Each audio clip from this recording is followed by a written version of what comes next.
Hello everyone. तो दोस्तों आज की वीडियो में हम DECE 3 इसकी महा मैराथन क्लास करेंगे। तो दोस्तों DECE 3 के जितने भी ब्लॉग हैं और उन ब्लॉग में जितने भी यूनिट हैं वो आज इस वीडियो में हम कवर करने जा रहे हैं। इससे पहले हमने DECE 1 और 2 की महा मैराथन क्लास लगाई हुई है, वो आपको यूट्यूब चैनल पे मिल जाएंगी। अगर आपने वो वीडियो नहीं देखी तो उसका लिंक है जो इस वीडियो के डिस्क्रिप्शन बॉक्स में आपको मिल जाएगा, वहाँ से जाके आप देख सकते हैं। अगर आपको इन तीनों मैराथन की PDF चाहिए तो वो ओनली आपको 99 रुपीज़ में मिलेंगी। उसके लिए आप स्क्रीन पे दिए हुए व्हाट्सएप नंबर पे कॉल कर सकते हो, मैसेज कर सकते हो, तो वो आपको PDF मिल जाएगी। और अगर आप ये वीडियो 5 से 6 बार देख लेते हो सभी मैराथन, तो आपके 90+ मार्क्स हैं जो आ जाएंगे एग्ज़ाम में आराम से। तो आपने इस वीडियो को पूरा और कंप्लीट देखना है, अच्छे से देखना है, हो सके तो बार बार देखना है वीडियो को, ताकि आपके एग्ज़ाम में कोई भी क्वेश्चन ना छूटे। सभी को पता चल गया है कि इस बार जो एग्ज़ाम है वो MCQs टाइप होगा, यानी कि आपको एक OMR शीट दी जाएगी जिस पे आपको अपने जो आंसर है वो टिक करने हैं, यानी कि उन पे जो गोले हैं डॉट है वो भरने हैं। और आपको एक objective MCQs type question paper मिलेगा, वहाँ से आपको टिक करके जो OMR शीट है वो आपको फिल करनी है। तो चलिए स्टार्ट करते हैं बिना किसी देरी के। तो वीडियो को आपने पूरा कंप्लीट देखना है, तभी आपको इसका बेनिफिट है जो मिलेगा। तो चलिए स्टार्ट करते हैं हमारे फर्स्ट क्वेश्चन से। हमारा फर्स्ट क्वेश्चन स्क्रीन पे दे रखा है। प्रारंभिक बाल्यावस्था देखभाल एवं शिक्षा मुख्यतः किस आयु वर्ग के बच्चों को सुमेलित करती है? कहने का मतलब है early childhood care and education mainly covers children of which age group, यानी कि ये किस एज ग्रुप पे आधारित होती है? तो वो होता है जी, ऑप्शन नंबर बी हमारा दे रखा है, 0 से 6 वर्ष के आयु के बच्चों को ये कवर करती है। मेनली उनके लिए होता है ये early childhood care and education. तो ऑप्शन बी हमारा यहाँ पे करेक्ट हो जाता है। सेकंड क्वेश्चन पे चलते हैं। जो ECCE है बच्चों के विकास पर किस प्रकार बल देता है, यानी कि ये बच्चों के किस विकास पर बल देता है? तो ये देता है जी समग्र विकास पे। जो बच्चों की ओवरऑल डेवलपमेंट होती है, जिसको होलिस्टिक डेवलपमेंट भी बोलते हैं, उस पे ये ध्यान देता है, यानी कि समग्र विकास के ऊपर। नेक्स्ट क्वेश्चन की तरफ चलते हैं। नेक्स्ट क्वेश्चन हमारा है, निम्नलिखित में से कौन समग्र विकास में शामिल है? तो वही क्वेश्चन है, थोड़ा घुमा के पूछा गया है कि समग्र विकास जो होता है उसमें क्या कुछ शामिल हो जाता है, तो उस पर बात की गई है। तो देखिए जी, समग्र विकास में होता है फिजिकल डेवलपमेंट, शारीरिक विकास हो जाता है, सोशल डेवलपमेंट हो जाता है, सामाजिक विकास हो जाता है, इमोशनल डेवलपमेंट हो जाता है, भावनात्मक विकास हो जाता है। तो ये सारे आते हैं किसमें? समग्र विकास में, यानी कि होलिस्टिक डेवलपमेंट में ये आ जाते हैं। तो इसका जो करेक्ट आंसर बनता है वो बनता है जी ऑप्शन नंबर डी हमारा, all of the above. Next question के और चलते हैं। हमारा नेक्स्ट क्वेश्चन यहाँ पे दे रखा है, प्रारंभिक बाल्यावस्था को महत्वपूर्ण अवधि इसलिए माना जाता है क्योंकि जो प्रारंभिक बाल्यावस्था है उसकी अवधि हम ऊपर कर चुके हैं, 0 से 6 वर्ष की आयु तक की होती है। उसको महत्वपूर्ण क्यों माना जाता है? क्योंकि यहाँ पे ऑप्शन दे रखे हैं। फर्स्ट ऑप्शन है, बच्चे औपचारिक परीक्षा देने लगते हैं, जो बच्चे होते हैं वो औपचारिक परीक्षा देने लग जाते हैं। सेकेंड ऑप्शन दे रखा है, मस्तिष्क का अधिकतम विकास हो जाता है। थर्ड ऑप्शन दे रखा है, बच्चे काम करने लगते हैं। और फोर्थ है जी, पाठ्यक्रम पूरा होता है। तो इसका जो करेक्ट आंसर बनता है वो होता है जी ऑप्शन नंबर बी हमारा, मैक्सिमम ब्रेन डेवलपमेंट अकर्स। जो ज्यादातर उसका मस्तिष्क है वो विकास करने लग जाता है इसमें। तो इसका करेक्ट आंसर बी हमारा हो जाएगा। नेक्स्ट क्वेश्चन की तरफ चलते हैं। ECCE कार्यक्रमों में किस दृष्टिकोण का पालन किया जाता है? Which approach is followed in ECC programme? तो इसमें कौन सी टेक्निक है जो फॉलो की जाती है, उसके बारे में पूछा गया है। 4 ऑप्शन दे रखे हैं हमारे पास, शिक्षक केंद्रित दृष्टिकोण, पुस्तक केंद्रित दृष्टिकोण, बाल केंद्रित दृष्टिकोण और परीक्षा केंद्रित दृष्टिकोण। तो जो ECC होता है, जो ECC है early childhood care and education, ये मेनली होता है जो चाइल्ड सेंटर्ड अप्रोच होता है, चाइल्ड सेंटर्ड अप्रोच। यानी कि इसमें मान लीजिए आपके पास 10 बच्चे बैठे हैं यहाँ पे, तो आपने उनका जो लेवल है वो अलग अलग है बच्चों का, ठीक है जी। मान लीजिए इसमें ये ए बच्चा है, ये बी है, ये सी है और ये डी है। इन सभी का जो IQ मान लीजिए वो अलग अलग है, इनमें जो एक्टिविटी करने की क्षमता है वो अलग अलग है, इनका जो क्या कहते हैं वो फिजिकल है वो डेवलपमेंट वो अलग है, इमोशनल डेवलपमेंट है वो अलग है। यानी कि कहने का मतलब है हर एक बच्चे में अलग अलग भिन्नताएं पाई जाती है ना, आप इससे एग्री करते हो? तो ये बच्चे के अकॉर्डिंग उसको शिक्षा दी जाती है।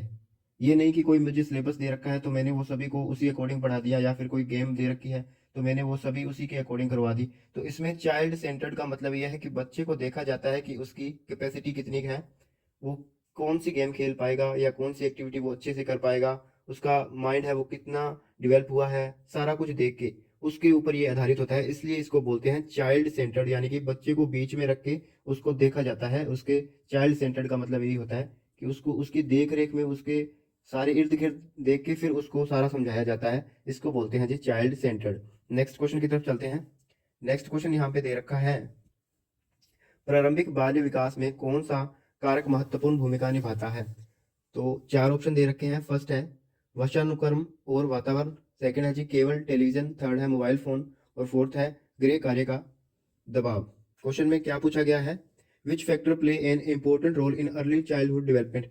तो बच्चे का जो अर्ली चाइल्डहुड डेवलपमेंट है उसमें जो इम्पोर्टेंट रोल है वो किसका होता है? तो वो होता है हेरिडिटी और इन्वायरमेंट का। हेरिडिटी है यानी कि वो अपने माता पिता से जो उसको जीन मिले हैं तो उससे उसका क्या डेवलपमेंट है, और इन्वायरमेंट यानी कि वो बच्चा किस वातावरण में पला बड़ा है। तो ये दोनों हैं जो भूमिका निभाते हैं, दोनों फैक्टर भूमिका निभाते हैं।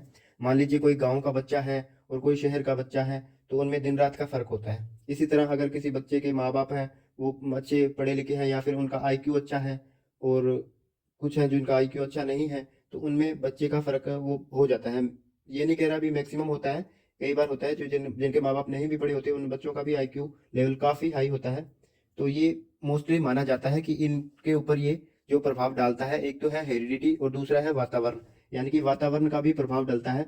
जो बच्चा गांव का होता है वो किस वातावरण में रहता है, और जो शहर का होता है वो किस वातावरण में रहता है। अब कहने का मतलब मेरा ये भी नहीं है कि शहर का है वो अच्छा भी होता है और गाँव का अच्छा नहीं होता। तो ये क्रॉस भी हो सकता है, ये अच्छा भी हो सकता है और ये अच्छा नहीं भी हो सकता। पर कहने का मेरा मकसद यही है कि ये डिपेंड करता है दो चीज़ों के ऊपर, हेरिडिटी और एनवायरनमेंट भी। तो यही क्वेश्चन में पूछा गया है कि which factor play an important role in early childhood development. तो इन दोनों में जो इंपॉर्टेंट रोल है वो ये दोनों निभाते हैं। बाकी ऑप्शन वैसे ही कट हो जाते हैं, टेलीविजन ओनली ये नहीं निभाता, मोबाइल फ़ोन भी नहीं है और होमवर्क प्रेशर भी नहीं है। तो इंपॉर्टेंट रोल यही जो है निभाते हैं, हेरिडिटी और इन्वायरमेंट। ये काफ़ी बार आपको एग्जाम में पूछा जाएगा क्वेश्चन, तो इसको आपने ध्यान में रखना है। नेक्स्ट क्वेश्चन की तरफ चलते हैं।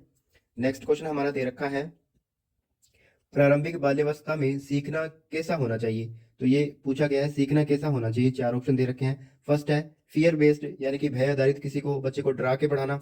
दूसरा है जी तनावपूर्ण यानी कि स्ट्रेसफुल। तीसरा दे रखा है प्ले बेस्ड एंड जॉयफुल। और फोर्थ है जी एग्जामिनेशन ओरिएंटेड यानी कि परीक्षा आधारित। तो यहाँ पे देखिए जी करेक्ट आंसर हमें पता चल ही गया है, प्ले बेस्ड एंड जॉयफुल। तो जो खेल आधारित होगा और आनंदमय होगा बच्चे उसी को ही अच्छे से सीख पाएंगे और अच्छे से उनका विकास हो पाएगा। नेक्स्ट क्वेश्चन की तरफ चलते हैं। हमारा नेक्स्ट क्वेश्चन यहाँ पे दे रखा है, बच्चे के समाजीकरण की पहली संस्था कौन सी है। जो बच्चे की समाजीकरण की फर्स्ट संस्था है, जो पहली सोशलाइजेशन एजेंसी है, वो कौन सी है। तो चार ऑप्शन दे रखे हैं। फर्स्ट है जी स्कूल, सेकंड है फैमिली, थर्ड ऑप्शन है कम्युनिटी और फोर्थ है मीडिया। तो इसका हमें पता ही है, जो फर्स्ट जो इसकी होती है संस्था वो होती है फैमिली। बच्चा फैमिली से ही जो सोशलाइजिंग है वो सीखता है। नेक्स्ट क्वेश्चन की तरफ चलते हैं। हमारा नेक्स्ट क्वेश्चन दे रखा है, प्रारंभिक बाल्यावस्था में उचित पोषण किसमें सहायक होता है। जो उचित न्यूट्रिशन है वो अर्ली चाइल्डहुड केयर में किसमें हेल्प करता है। चार ऑप्शन दे रखे हैं। फर्स्ट है फिजिकल ग्रोथ के अंदर, सेकंड ऑप्शन दे रखा है जी मेंटल डेवलपमेंट में सिर्फ, और थर्ड ऑप्शन है ओवरऑल ग्रोथ एंड डेवलपमेंट, और फोर्थ है एंटरटेनमेंट में। तो इसका जो करेक्ट आंसर बन रहा है वो बन रहा है जी option number C, overall growth and development.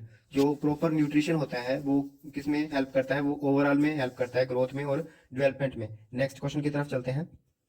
Next question है, निम्नलिखित में से कौन ईसीसीई का लक्ष्य नहीं है। तो हमें लक्ष्य बताना है, जो ईसीसी का लक्ष्य नहीं है वो हमें बताना है। चार ऑप्शन है। फर्स्ट दे रखा है जी हेल्थी ग्रोथ, सेकंड ऑप्शन है स्कूल रेडीनेस, थर्ड ऑप्शन है जी पर्सनैलिटी डेवलपमेंट, और फोर्थ है कॉम्पिटेटिव एग्जामिनेशन ट्रेनिंग, प्रतियोगी परीक्षा परीक्षण। तो जो ईसीसीई है वो क्या नहीं देता, ये नहीं देता जी, ऑप्शन नंबर फोर है जो वो नहीं है इसमें। तो हमारा करेक्ट आंसर है वो ऑप्शन डी हो जाएगा, क्योंकि बाकी इसके अंदर आते हैं जो दे रखे हैं।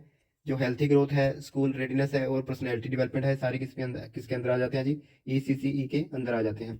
नेक्स्ट क्वेश्चन की तरफ चलते हैं।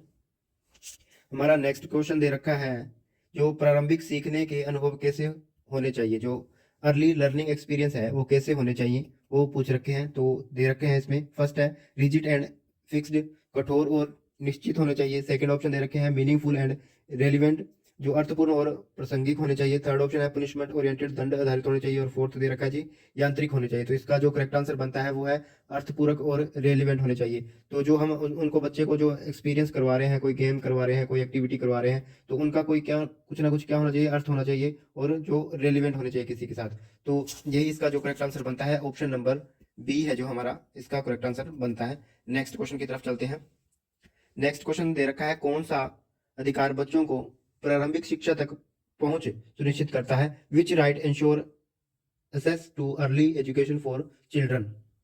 तो चार ऑप्शन दे रखे हैं, right to equality, right to education, right to freedom, right to religion. तो ये क्वेश्चन जी मोस्ट इंपॉर्टेंट है, मोस्ट इंपॉर्टेंट क्वेश्चन है, ये आपको एग्जाम में पूछा जा सकता है। तो ये है जी ऑप्शन नंबर बी, इसका करेक्ट हो जाता है राइट टू एजुकेशन। कहने का मतलब क्या है, कौन सा अधिकार बच्चों को प्रारंभिक शिक्षा तक पहुंच सुनिश्चित करता है, यानी कि बच्चों को जो प्रारंभिक शिक्षा देनी चाहिए इसका हमारे पास एक राइट भी होता है, वो होता है राइट टू एजुकेशन, यानी कि शिक्षा का राइट। अगर किसी स्टूडेंट को पता है तो कमेंट में जरूर बताएं कि राइट टू एजुकेशन एक्ट है वो कब बना था और इसका आर्टिकल नंबर कितना है। तो ये आप हमें कमेंट में जरूर बताएं। क्वेश्चन नंबर है 12वां, तो इसका आंसर जरूर बताएं अगर किसी बच्चे को पता है, नहीं तो हम मेंशन कर देंगे वीडियो अपलोड होते ही। नेक्स्ट क्वेश्चन की तरफ चलते हैं। नेक्स्ट क्वेश्चन दे रखा है क्वेश्चन नंबर 13, ECCE कार्यक्रम बच्चों को किसके लिए तैयार करते हैं। तो किसके लिए करते हैं जी, चार ऑप्शन है, हायर एजुकेशन के लिए, फॉर्मल स्कूलिंग के लिए, एम्प्लॉयमेंट के लिए और कॉम्पिटेटिव एग्जाम के लिए। तो ये किसके लिए करते हैं जी, फॉर्मल स्कूलिंग के लिए ये तैयार करते हैं, औपचारिक विद्यालय शिक्षा के लिए तैयार करते हैं। कौन, ECCE। नेक्स्ट क्वेश्चन दे रखा है, प्रारंभिक वर्षों में कौन सा विकास सबसे तेजी से होता है। तो यहाँ पे चार तरह के विकास दे रखे हैं, वो हमने बताने हैं कि कौन सा जो अर्ली ईयर में होता है तेजी से होता है। लैंग्वेज डेवलपमेंट, भाषा का विकास, करियर डेवलपमेंट, राजनीतिक डेवलपमेंट और इकोनॉमिक डेवलपमेंट। तो सबसे जो हमारा करेक्ट आंसर लग रहा है वो है जी ऑप्शन नंबर ए, जो लैंग्वेज डेवलपमेंट होता है वो अर्ली ईयर्स में ज्यादा होता है। तो इसका करेक्ट आंसर ए हमारा हो जाएगा। नेक्स्ट क्वेश्चन दे रखा है, जीवन भर की सीख की नींव किस अवस्था में पड़ती है। The foundation of life long learning is laid during. तो ये हमें बताना है, मोस्ट इंपॉर्टेंट क्वेश्चन है ये भी, ये क्वेश्चन भी मोस्ट इंपॉर्टेंट है। तो ये किस अवस्था में पड़ती है, चार ऑप्शन दे रखे हैं, एडोलसेंस किशोरावस्था, और दूसरा है अडल्टहुड वयस्क अवस्था, थर्ड ऑप्शन है अर्ली चाइल्डहुड प्रारंभिक बाल्यावस्था, और फोर्थ है जी ओल्ड एज यानी कि वृद्धावस्था। तो ये होता है जी early childhood, option number C हमारा यहाँ पे करेक्ट हो जाता है। नेक्स्ट क्वेश्चन पे चलते हैं जी। तो नेक्स्ट हमारा यूनिट आ चुका है सेकंड फर्स्ट व्लॉग का। तो सेकंड यूनिट के क्वेश्चन कर रहे हैं। फर्स्ट क्वेश्चन दे रखा है इसमें, कौन सा सिद्धांत अवलोकन व अनुकरण के माध्यम से सीखने पर बल देता है। Which theory emphasises learning through observation and imitation. तो ये क्वेश्चन भी, पहला क्वेश्चन ही मोस्ट इंपोर्टेंट है। चार ऑप्शन दे रखे हैं, फर्स्ट है व्यवहारवादी सिद्धांत, सेकंड ऑप्शन है सामाजिक अधिगम सिद्धांत, थर्ड ऑप्शन है संज्ञानात्मक सिद्धांत, और तो फोर्थ है जी मनोविश्लेषणात्मक सिद्धांत। तो इसका जो करेक्ट आंसर है वो है option number B, social learning theory. Question में दे रखा था जो ऑब्जर्वेशन और इमिटेशन यानी कि अवलोकन और अनुकरण के माध्यम से सीखने पे बल देता है, तो वो है social learning theory. Option number B यहाँ पे हमारा करेक्ट हो जाता है। नेक्स्ट क्वेश्चन की तरफ चलते हैं। नेक्स्ट क्वेश्चन दे रखा है, जीन पियाजे किस विकास सिद्धांत से संबंधित है। तो जीन पियाजे किस विकास सिद्धांत से संबंधित है, चार ऑप्शन दे रखे हैं। फर्स्ट है जी बिहेवियरिज्म व्यवहारवाद, सेकंड ऑप्शन है cognitive development theory, third option है सोशल लर्निंग थ्योरी, और फोर्थ है जी साइकोएनालिटिक थ्योरी। तो इसमें जो करेक्ट आंसर बनता है वो है ऑप्शन नंबर बी, जो जीन पियाजे है वो किससे रिलेट करते हैं, cognitive development theory. Option number B हमारा करेक्ट हो जाएगा। नेक्स्ट क्वेश्चन दे रखा है, पियाजे के अनुसार बच्चे सबसे अच्छा कैसे सीखते हैं। तो पियाजे के अनुसार बच्चे सबसे अच्छा कैसे सीखते हैं जी, वो दे रखा है। तो ऑप्शन नंबर सी हमारा यहाँ पे करेक्ट हो जाता है, एक्टिव इंटरेक्शन विद इन्वायरमेंट, यानी कि वातावरण के साथ से क्रिया अंतक्रिया से। जो वातावरण में जो क्रिया करते हैं बच्चे, जो एक्टिव इंटरेक्शन करते हैं विद इन्वायरमेंट के साथ, तो उससे बच्चे सबसे अच्छा सीखते हैं। यानी कि जो इन्वायरमेंट के साथ अटैच होते हैं, इंटरेक्शन करते हैं, उनकी सीखने की क्षमता ज्यादा होती है, ये कहते हैं जीन पियाजे। तो ऑप्शन नंबर सी हमारा यहाँ पे करेक्ट हो जाएगा। नेक्स्ट क्वेश्चन की तरफ चलते हैं, कौन सा सिद्धांत उद्दीपन प्रतिक्रिया संबंध पर आधारित है। तो चार ऑप्शन दे रखे हैं, cognitive theory, behaviourist theory, humanistic theory और फोर्थ है जी कंस्ट्रक्टिविस्ट थ्योरी। कौन सा सिद्धांत उद्दीपन प्रतिक्रिया संबंध पर आधारित है? तो ये है जी ऑप्शन नंबर बी, व्यवहारवादी सिद्धांत। यहाँ पे करेक्ट हो जाता है ऑप्शन नंबर बी हमारा, व्यवहारवादी सिद्धांत। नेक्स्ट क्वेश्चन की ओर चलते हैं। हमारा नेक्स्ट क्वेश्चन दे रखा है, प्रोत्साहन द्वारा सीखना किस सिद्धांत से संबंधित है?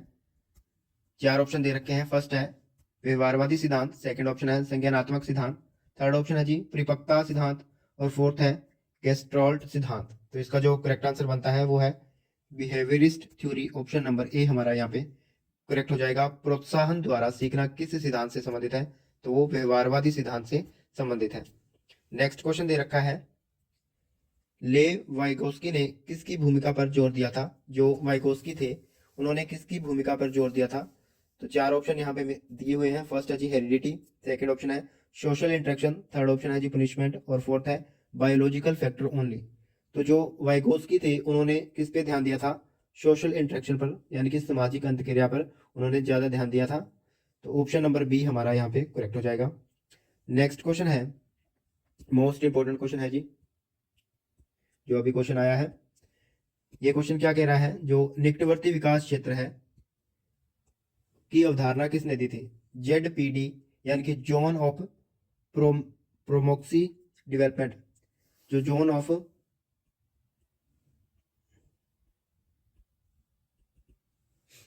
हाँ जी, नेक्स्ट क्वेश्चन दे रखा है, जोन ऑफ प्रोक्सिमल डेवलपमेंट यानी कि ZPD इज गिवन बाय, निकटवर्ती विकास क्षेत्र की अवधारणा किसने दी थी? चार ऑप्शन दे रखे हैं। फर्स्ट है जी जीन पियाजे, सेकंड ऑप्शन है एरिक एरिक्सन, थर्ड है जी लेव वाइगोस्की और फोर्थ है BF स्किनर। तो ये दिया था लेव वाइगोस्की ने, ऑप्शन नंबर सी हमारा यहाँ पे करेक्ट हो जाता है। नेक्स्ट क्वेश्चन की तरफ चलते हैं। नेक्स्ट क्वेश्चन दे रखा है, कौन सा सिद्धांत मानता है कि विकास चरणों में होता है, यानी कि जो डेवलपमेंट है वो स्टेजेस में होता है? ये कौन सा सिद्धांत है जो मानता है? चार ऑप्शन है। फर्स्ट है व्यवहारवादी सिद्धांत, सेकंड ऑप्शन है जी संज्ञानात्मक विकास सिद्धांत, थर्ड ऑप्शन है सामाजिक अधिगम सिद्धांत और फोर्थ है पर्यावरणीय सिद्धांत। तो ये मानता है जी कोग्निटिव डेवलपमेंट थ्योरी, कहता है कि जो डेवलपमेंट होता है वो स्टेजेस में होता है। तो ऑप्शन नंबर बी हमारा यहाँ पे करेक्ट हो जाता है। नेक्स्ट क्वेश्चन की तरफ चलते हैं। व्यवहारवादियों के अनुसार सीखना किसका परिणाम है? According to behaviourist, learning is the result of. तो ये किसका सिद्धांत है, किसका परिणाम है? चार ऑप्शन दे रखे हैं। फर्स्ट है जी अंतर्दृष्टि, सेकंड ऑप्शन है परिपक्वता यानी कि मैच्योरेशन, थर्ड ऑप्शन है अनुबंधन और फोर्थ है कल्पना। तो ये होता है जी अनुबंधन के ऊपर, ऑप्शन नंबर सी हमारा यहाँ पे करेक्ट हो जाता है। नेक्स्ट क्वेश्चन की तरफ चलते हैं। नेक्स्ट क्वेश्चन दे रखा है, ECCE में खेल आधारित सीखने का समर्थन कौन सा सिद्धांत करता है? तो खेल आधारित सीखने का समर्थन कौन सा सिद्धांत करता है? चार ऑप्शन है कोग्निटिव थ्योरी, बिहेवियरिस्ट थ्योरी और ये क्या है जी साइको एनालिटिक थ्योरी और फोर्थ है जी फेटलिस्टिक थ्योरी। तो ये करता है जी cognitive theory, option number A हमारा यहाँ पे करेक्ट हो जाता है। नेक्स्ट क्वेश्चन की तरफ चलते हैं। क्वेश्चन नंबर 11वां दे रखा है, सामाजिक अंतक्रिया के माध्यम से सीखना किस सिद्धांत का मुख्य तत्व है? चार ऑप्शन दे रखे हैं जी cognitive theory, social constructive theory, behaviourist theory और मैच्योरेशन थ्योरी। तो ये होता है जी social constructive theory, option number B हमारा यहाँ पे करेक्ट हो जाता है। नेक्स्ट क्वेश्चन है, कौन सा सिद्धांत बच्चों को सक्रिय शिक्षार्थी मानता है? Which theory views the child as an active learner? चार ऑप्शन दे रखे हैं जी behaviourist theory, cognitive theory, stimulus theory और यह है जी मैकेनिकल थ्योरी। तो ये होता है जी ऑप्शन नंबर बी हमारा करेक्ट हो जाएगा, कोग्निटिव थ्योरी। नेक्स्ट क्वेश्चन की तरफ चलते हैं। हमारा नेक्स्ट क्वेश्चन दे रखा है, सीखने में रिफोर्समेंट का अर्थ क्या है? जो सीखने में रिफोर्समेंट होता है उसका अर्थ क्या है? चार ऑप्शन है। फर्स्ट है जी पनिशमेंट, सेकंड ऑप्शन है reward to strengthen behaviour, third है जी इग्नोरिंग बिहेवियर, फोर्थ है स्कोल्डिंग। तो जो होता है री इन्फोर्समेंट वो होता है जी व्यवहार को मजबूत करने हेतु पुरस्कार, व्यवहार को मजबूत करने हेतु पुरस्कार। रिवॉर्ड टू स्ट्रेंथन बिहेवियर, जो री इन्फोर्समेंट होता है वो होता है इसके लिए व्यवहार को मजबूत करने हेतु पुरस्कार के हेतु। ऑप्शन नंबर बी हमारा करेक्ट हो जाएगा। जो सीखने की प्रक्रिया होती है उसमें री का अर्थ होता है ये। नेक्स्ट क्वेश्चन की तरफ चलते हैं। कौन सा सैद्धांतिक अभिविन्यास भावनात्मक विकास पर बल देता है? तो यहाँ पे हमारे पास चार ऑप्शन है। मनोविश्लेषणात्मक सिद्धांत, व्यवहारवादी सिद्धांत, संज्ञानात्मक सिद्धांत और पर्यावरणीय सिद्धांत। तो हमें बताना था which theoretical orientation stresses emotional development, यानी कि कौन सा सैद्धांतिक अभिविन्यास भावनात्मक विकास पर बल देता है। तो वो है जी ऑप्शन नंबर ए हमारा मनोविश्लेषणात्मक सिद्धांत। ऑप्शन नंबर ए हमारा यहाँ पे करेक्ट हो जाता है। नेक्स्ट क्वेश्चन की तरफ चलते हैं। नेक्स्ट क्वेश्चन दे रखा है बाल व्यवहार को समझाने में कौन सा सिद्धांत अधिक सहायक होता है? Understanding child behaviour is best explained through. तो चार ऑप्शन है। केवल व्यवहारवाद, विभिन्न सिद्धांतों का संयोजन, दंड सिद्धांत और संयोग। तो इसका जो करेक्ट आंसर बनता है वो है कॉम्बिनेशन ऑफ थ्योरीज।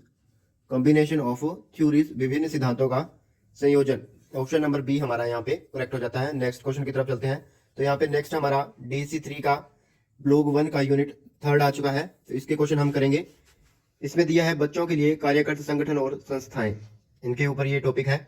तो फर्स्ट क्वेश्चन हमारा दे रखा है कौन सा संगठन अंतरराष्ट्रीय स्तर पर बाल कल्याण के लिए कार्य करता है? Which organisation works for child welfare at the international level. तो चार ऑप्शन दे रखे हैं। फर्स्ट है जी यूनिसेफ, सेकंड है ICDS, थर्ड है जी आंगनवाड़ी और फोर्थ दे रखा है बाल भवन। तो ये जो संगठन वर्क करता है वो है यूनिसेफ। ऑप्शन नंबर फर्स्ट हमारा यहाँ पे करेक्ट हो जाता है। तो दोस्तों अगर आपने यहाँ तक वीडियो देखी है, अगर आपको वीडियो अच्छी लग रही है तो वीडियो को लाइक करें, वीडियो को अपने दोस्तों के साथ शेयर करें। अगर आप चैनल पे नए हो तो चैनल को जरूर सब्सक्राइब करें और पास लगे बेल आइकन को भी प्रेस करें ताकि आपको हमारी हर एक नई नोटिफिकेशन टाइम पर मिलती रहेगी। अगर आप जुलाई सेशन के स्टूडेंट हैं, जुलाई 2025 सेशन के आप स्टूडेंट हैं, इस वीडियो को देख रहे हैं, तो आपके लिए जो असाइनमेंट है और प्रोजेक्ट है वो आ चुके हैं। अगर आपको कंप्लीट असाइनमेंट प्रोजेक्ट चाहिए PDF फॉर्म में या फिर आपको बनी बनाई रेडी टू सबमिट चाहिए तो आप स्क्रीन पे दिए हुए नंबर पे हमें कॉल कर सकते हैं, मैसेज कर सकते हैं, आपको वो प्रोवाइड कर दी जाएगी। इसके अलावा जो भी आपको इन्फॉर्मेशन चाहिए प्रोजेक्ट के रिगार्डिंग, आइडेंटिटी कार्ड के रिगार्डिंग, एडमिशन के रिगार्डिंग, डिग्री के रिगार्डिंग, जो भी चाहिए तो आप हमें व्हाट्सएप पे मैसेज कर सकते हैं। नेक्स्ट क्वेश्चन की तरफ चलते हैं। हमारा नेक्स्ट क्वेश्चन दे रखा है यूनिसेफ का पूर्ण रूप क्या है? मोस्ट इंपोर्टेंट क्वेश्चन है जी, मोस्ट इंपोर्टेंट। क्या पूछ रखा है? यूनिसेफ की फुल फॉर्म यहाँ पे पूछ रखी है इन्होंने। तो चार ऑप्शन दे रखे हैं। फर्स्ट है United Nation International Children's Emergency Fund, second option है United Nations child education fund, third option है universal nation infant care fund और फोर्थ है United Nation inclusive child fund. तो इसका जो करेक्ट आंसर बनता है वो बनता है ऑप्शन नंबर फर्स्ट। हमारा दे रखा है United Nation International Children's Emergency Fund, United Nations International Children's Emergency Fund. तो ये आपको याद रखना है, मोस्ट इंपोर्टेंट क्वेश्चन है, इसकी फुल फॉर्म एग्जाम में जरूर पूछी जाएगी। नेक्स्ट क्वेश्चन की तरफ चलते हैं। हमारा नेक्स्ट क्वेश्चन यहाँ पे दे रखा है ICDS programme in India is implemented mainly through. जो भारत में ICDS कार्यक्रम मुख्य रूप से किसके माध्यम से लागू किया जाता है? तो चार ऑप्शन है हमारे पास। फर्स्ट है जी प्राइमरी स्कूल, सेकंड ऑप्शन है हॉस्पिटल्स, थर्ड है जी आंगनवाड़ी सेंटर्स और फोर्थ है NGOs। तो हमने बताना है ICDS प्रोग्राम है जो इम्प्लीमेंट किया जाता है भारत में, तो किसके थ्रू किया जाता है? वो किया जाता है जी आंगनवाड़ी सेंटर के थ्रू, आंगनवाड़ी केंद्रों के थ्रू ये किया जाता है। तो ये भी क्वेश्चन आपका इंपॉर्टेंट हो जाता है। नेक्स्ट क्वेश्चन दे रखा है कौन सा संगठन बच्चों को अनुपूरक पोषण प्रदान करता है? तो कौन सा संगठन है जो बच्चों को अनुपूरक पोषण प्रदान करता है? चार ऑप्शन है यूनेस्को, ICDS, WHO और NCERT। तो इसका जो करेक्ट आंसर बनता है वो है जी ICDS। ICDS है जो बच्चों को अनुपूरक पोषण प्रदान करता है। नेक्स्ट क्वेश्चन की तरफ चलते हैं। आंगनवाड़ी केंद्र मुख्यतः किस आयु वर्ग के बच्चों के लिए होता है? तो ये क्वेश्चन भी मोस्ट इंपोर्टेंट आपका है, मोस्ट इंपोर्टेंट क्वेश्चन है। जो आंगनवाड़ी केंद्र है मुख्यतः किस आयु वर्ग के बच्चों के लिए होता है? तो यहाँ पे चार ऑप्शन दे रखे हैं 0 से 3 वर्ष, 3 से 6 वर्ष, 0 से 6 वर्ष और 6 से 12 वर्ष। तो इसका जो करेक्ट आंसर बनता है वो है जी ऑप्शन नंबर सी, 0 से 6 वर्ष। 0 से 6 वर्ष के बच्चों के लिए होता है ये आंगनवाड़ी केंद्र है जो मेनली इनके ऊपर बनाया गया होता है। नेक्स्ट क्वेश्चन की तरफ चलते हैं। कौन सा संगठन शिक्षा, विज्ञान और संस्कृति पर कार्य करता है? तो ये चार संगठन हमारे पास दे रखे हैं, इनमें से हमने बताना है कि कौन सा संगठन है जो शिक्षा, विज्ञान और संस्कृति पर कार्य करता है। फर्स्ट ऑप्शन है WHO, सेकंड ऑप्शन है यूनिसेफ, थर्ड ऑप्शन है जी यूनेस्को और फोर्थ दे रखा है ILO।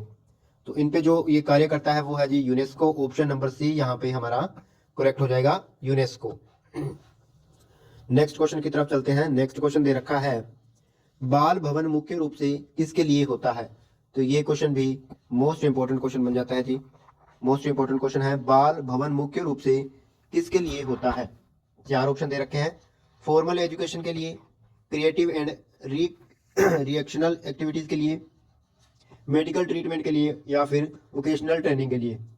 तो जो बाल भवन मुख्य रूप से किसके लिए होता है वो होता है जी रचनात्मक एवं मनोरंजन गतिविधियों के लिए, यानी कि क्रिएटिव एंड रिएक्शनल एक्टिविटी के लिए। ऑप्शन नंबर बी हमारा यहाँ पे करेक्ट हो जाता है। नेक्स्ट क्वेश्चन की तरफ चलते हैं।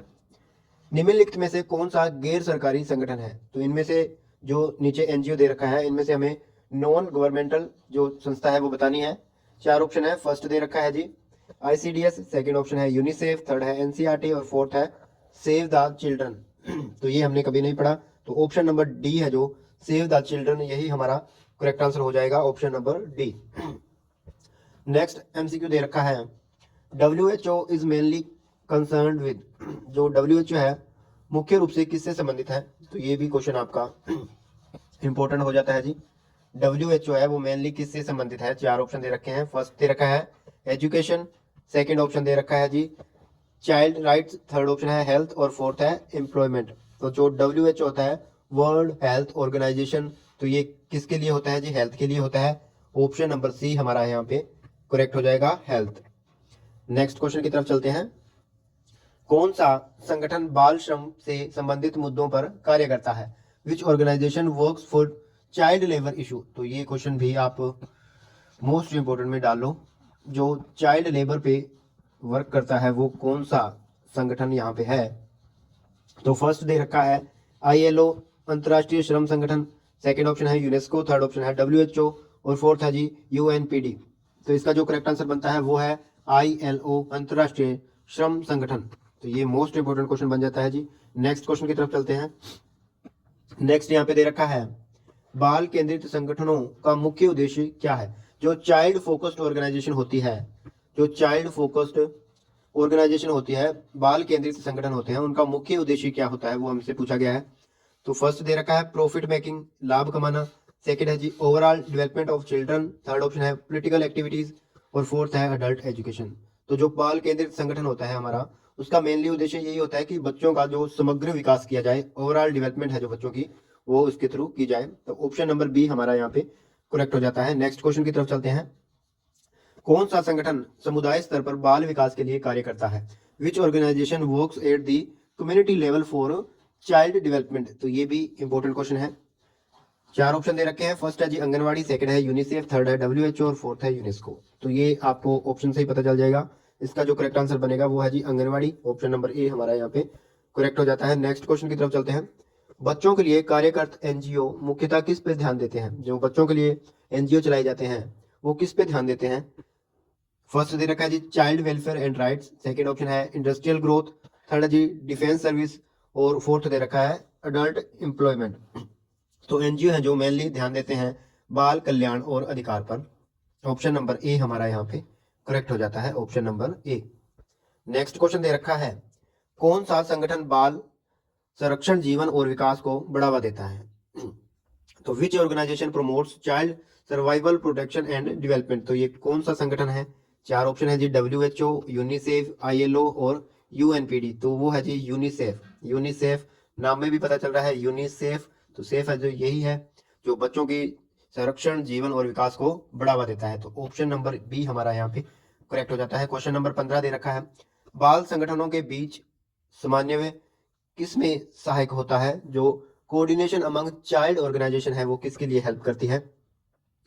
फर्स्ट है जी डुप्लीकेशन ऑफ वर्क, कार्य की पुनरावृत्ति, सेकंड है इफेक्टिव सर्वाइव डिलीवरी, प्रभावी सेवा प्रदान करना, वेस्टेज ऑफ रिसोर्सेज, संस्थानों की बर्बादी और फोर्थ है जी कंफ्यूजन यानी कि भ्रम। तो ये जो सहायक होता है वो होता है प्रभावी सेवा देना, यानी कि इफेक्टिव सर्विस डिलीवरी, प्रभावी सेवा देना। इसका ऑप्शन हमारा करेक्ट हो जाएगा, बी नंबर।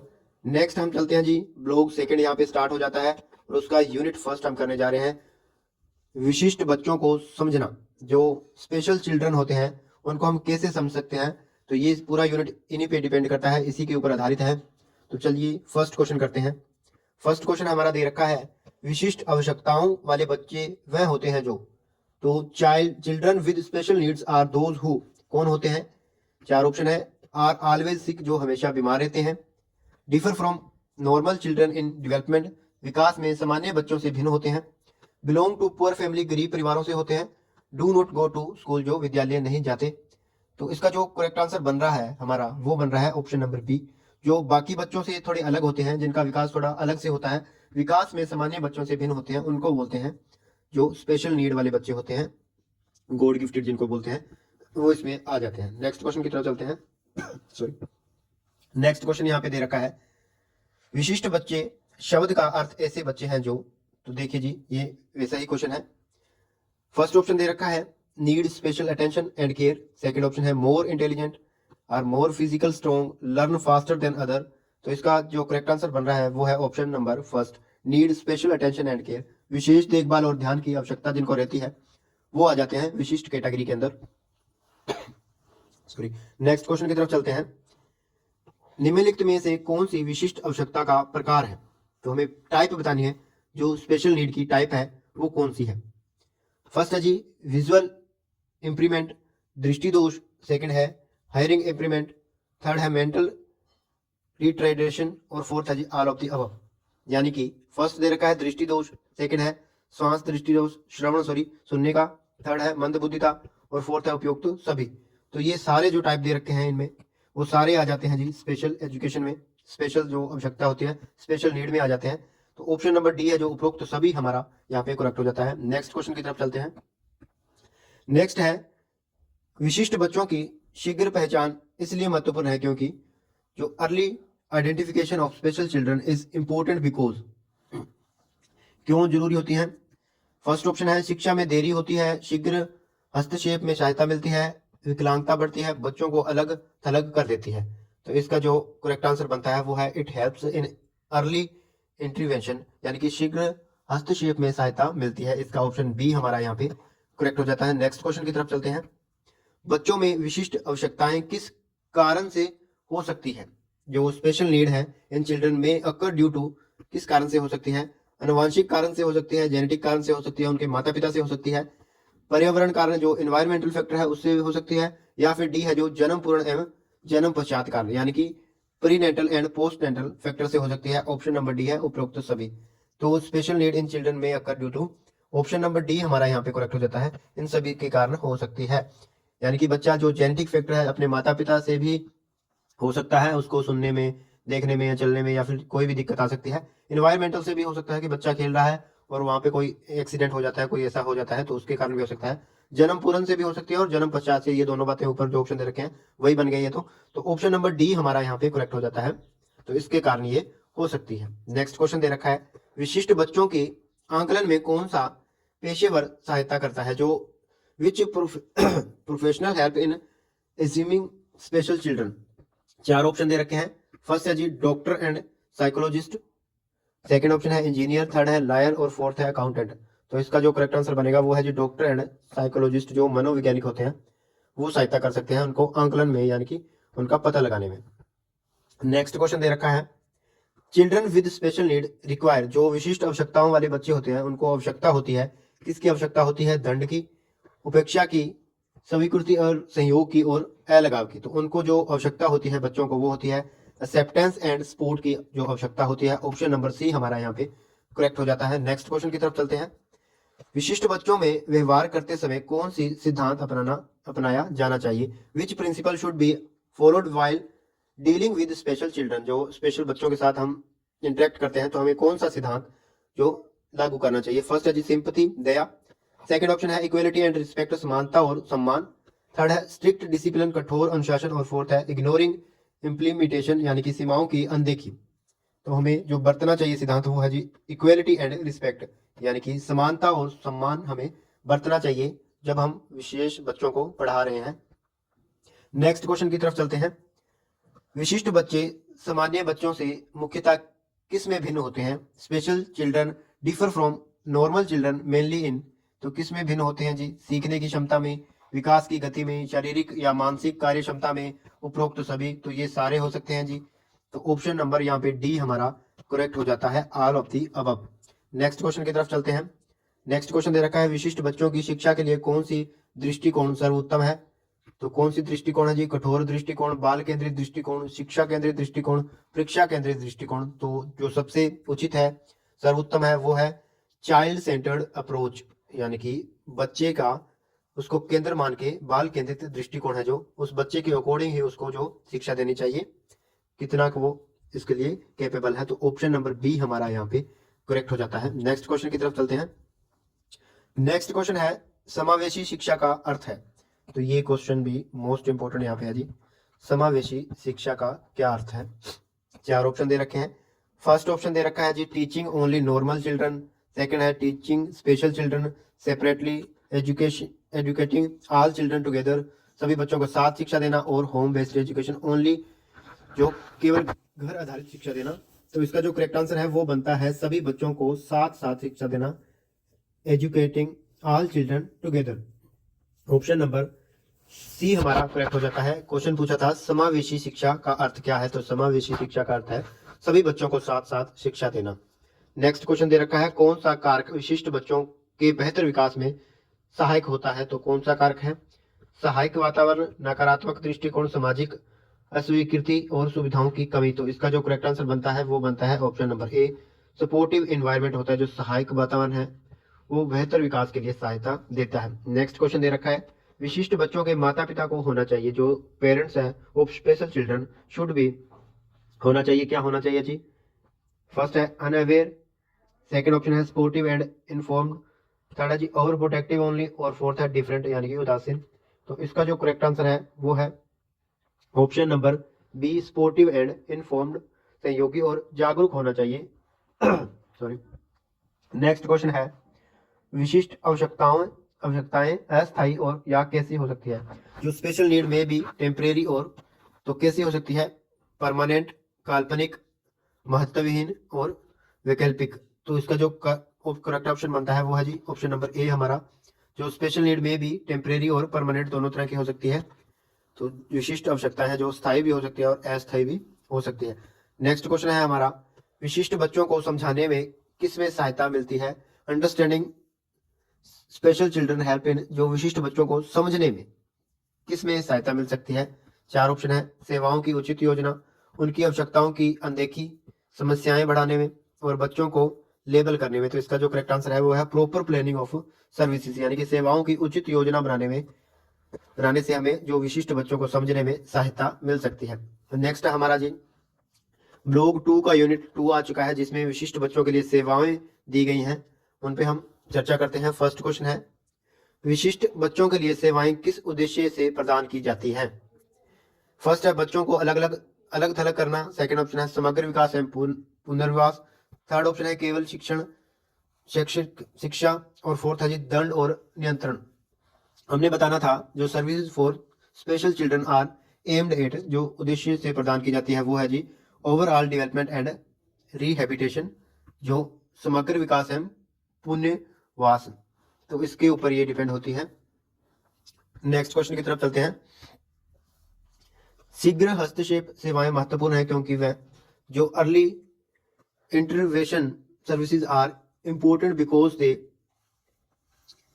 तो ये किस लिए होती हैं? 4 ऑप्शन है। फर्स्ट है जी इंक्रीज डिसेबिलिटी, सेकंड ऑप्शन है डिले डेवलपमेंट, थर्ड ऑप्शन है reduce the impact of disability, और फोर्थ है आर कॉस्टली। तो इसका जो करेक्ट आंसर बनता है वो है ऑप्शन सी, विकलांगता के प्रभाव को कम करती है। जो शीघ्र हस्तक्षेप सेवाएं हैं वो क्या करती है? विकलांगता के प्रभाव को कम करती है। ऑप्शन नंबर सी यहाँ पे हमारा करेक्ट हो जाएगा। नेक्स्ट क्वेश्चन दे रखा है, कौन सी सेवा बच्चों के भाषण सुधार में सहायक होती है? Which service help in improving speech of children? 4 option है जी फिजियोथेरेपी, स्पीच थेरेपी, व्यवसायिक थेरेपी, और शल्य चिकित्सा मेडिकल सर्जरी। तो इसका जो करेक्ट आंसर बनता है वो है option number B, speech therapy. Next question है, फिजियोथेरेपी मुख्यतः किन बच्चों को दी जाती है? जो फिजियोथेरेपी होती है वो किन बच्चों को दी जाती है? जिनको सुनने का दोष होता है, दृष्टि का दोष होता है, शारीरिक विकलांगता होती है, सीखने में कठिनाई होती है, तो ये फिजियोथेरेपी यानी कि फिजियो वर्ड ही फिजिकल से होता है, तो ये फिजिकल डिसेबिलिटी वाले बच्चों को दी जाती है। ऑप्शन नंबर सी हमारा यहाँ पे करेक्ट हो जाता है। नेक्स्ट है जी, कौन सी सेवा दैनिक जीवन कौशल पर ध्यान देती है? Which service forces focuses on daily living skill के ऊपर ध्यान देती है? 4 ऑप्शन है। फर्स्ट है जी स्पीच थेरेपी, सेकंड है ऑक्यूपेशनल थेरेपी, थर्ड है जी मेडिकल ट्रीटमेंट और फोर्थ है काउंसलिंग। तो ये है जी व्यवसायिक therapy, option number B occupational therapy. Next question है, special school are meant for children who, विशेष विद्यालय उन बच्चों के लिए होते हैं जो सामान्य विद्यालयों में आसानी से समायोजित हो सकते हैं, विशेष शिक्षण विधियों की आवश्यकता रखते हैं, पढ़ना नहीं चाहते, केवल प्रतिभाशाली होते हैं। तो इसका जो करेक्ट आंसर है वो है option number B need specialised teaching method, जिनको विशेष शिक्षण विधियों की आवश्यकता रखती है वो उनके लिए विशेष विद्यालय बनाए जाते हैं। ऑप्शन नंबर बी हमारा करेक्ट हो जाता है। नेक्स्ट क्वेश्चन है, कौन सी सेवा विशिष्ट बच्चे और उनके माता पिता को भावनात्मक सहयोग प्रदान करती है? तो कौन सी सेवा है वो है जी परामर्श सेवा, ऑप्शन नंबर ए काउंसलिंग सर्विसेज है वो इसका जो करेक्ट आंसर बनता है। नेक्स्ट क्वेश्चन की तरफ चलते हैं, समावेशी शिक्षा सेवाएं किसे बढ़ावा देती हैं? जो इंक्लूसिव एजुकेशन सर्विसेज हैं वो किसको प्रमोट करती हैं? फर्स्ट ऑप्शन है जी बच्चों का अलगाव, सेकंड है सभी बच्चों के लिए समान अवसर, थर्ड ऑप्शन है केवल शिक्षण उत्कृष्टता और फोर्थ है जी बच्चों में प्रतिस्पर्धा। तो ये है जी equal opportunity for all children. Most important question है, समावेशी शिक्षा किसे बढ़ावा देती है? तो वो समावेशी नाम से ही पता चल जाता है, तो ये equal opportunity for all children, option number B यहाँ पे हमारा करेक्ट हो जाता है। तो अब दोस्तों मैं क्वेश्चन के बाद डायरेक्ट उसका आंसर है वो बोलूंगा, क्योंकि वीडियो काफी लंबी हो जाएगी तो आपको बोरिंग लगने लग जाएगी, इसलिए क्विक रिवीजन के लिए मैं क्वेश्चन के बाद डायरेक्ट उसका आंसर पढ़ूंगा। आप जब इस क्लास को लगाओ तब आपने चारों ऑप्शन पे ध्यान देना है कि आपका करेक्ट आंसर कौन सा बन रहा है। आपने ये नहीं देखना कि क्वेश्चन पढ़ते तो यही इसका आंसर बनेगा, आपने चारों ऑप्शन देखने हैं। मैं आपकी सुविधा के लिए जो चारों ऑप्शन के अलावा जो करेक्ट आंसर है वही पढ़ने जा रहा हूँ, ताकि वीडियो ज्यादा लंबी ना हो, यानी कि 2-2 घंटे की वीडियो ना बने, उससे कम बने, ताकि आप इजीली इसको देख सको। अगर बोरिंग लगती हो तो इसको आप स्पीड में जाके 2x या फिर 1.5 इसको आप इंक्रीज कर सकते हो, ताकि ये आपको बोरिंग ना लगे। वीडियो को कंप्लीट देखना है, 4-5 बार वीडियो को आपने कम से कम देखना है, ताकि आपको एग्जाम में पूरी हेल्प मिल सके। नेक्स्ट क्वेश्चन पे चलते हैं। नेक्स्ट क्वेश्चन यहाँ पे दे रखा है, व्यक्तिगत शिक्षा कार्यक्रम कौन तैयार करता है? जो IEP है, जो इंडिविजुअलाइज्ड एजुकेशन प्रोग्राम, तो इसकी भी फुल फॉर्म पूछी जा सकती है।